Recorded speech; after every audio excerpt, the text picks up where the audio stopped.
I hope I can be the part of this company. Mr. Andikaji, please come in.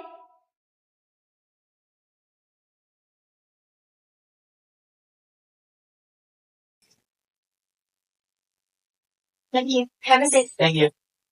Oh,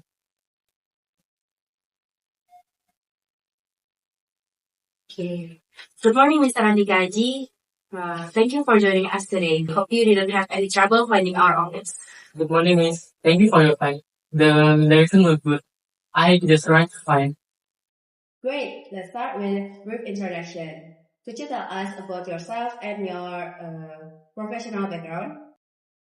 Certainly, I have over 8 years of experience in the HSE field, primarily in the petrochemical and oil and gas industries. I have served as an HSE supervisor for the past 5 years, where I lead safety audit, incident, investigation, and develop site-wide safety programs. I hold a bachelor degree in environmental engineering at UPN, along with a NEBUS International Diploma and ISO Lead Auditor certification. What an impressive background. Could you share to us an example of how you handled a serious incident? Yes, of course. In one project, a hot work activity was about to process without gas testing. I helped the operation and ensured that the confidence-based entry procedures were followed. My quick response prevented a potential fire incident. I also revised our permit to work checklist afterward to prevent future oversight. Good initiative. From an operational standpoint, safety must integrate with productivity. How do you balance both? I believe in early engagement with operation teams during planning by aligning safety procedure with operational schedule and providing clear, constant safety briefings. We can ensure that safety doesn't delay productivity. In fact, it supports it. A safe job is an efficient job. Good point. How familiar are you with regulatory compliance in Indonesia? I'm very familiar.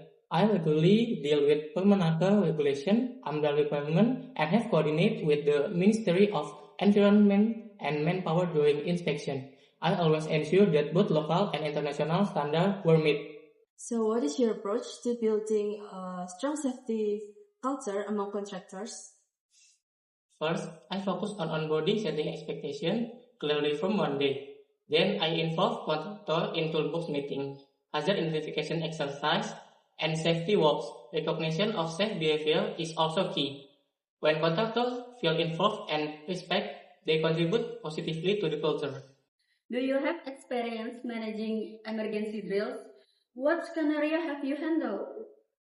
Yes, I have coordinated full-scale emergency response drills, including fire simulation, gas leaks, and chemical spills. I involve local authorities and medical teams, and I always follow up with debriefing and improvement plans. You mentioned working across different teams.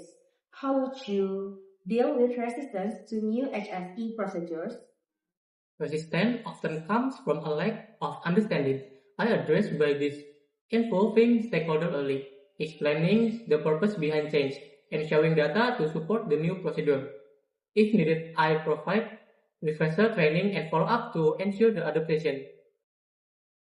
Last question from me.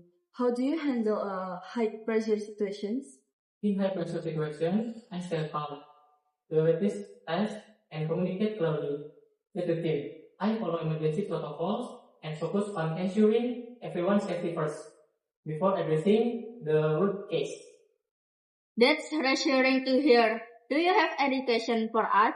Yes, I'd like to ask what are the key HSE priority for your basic site this year, And how could I support those goals of I select? A great question. We are focusing on digitalizing our safety system and strengthening contractor safety compliance. That's something we would explore more in the next stage. Thank you again, Mr. Reza. Thank you.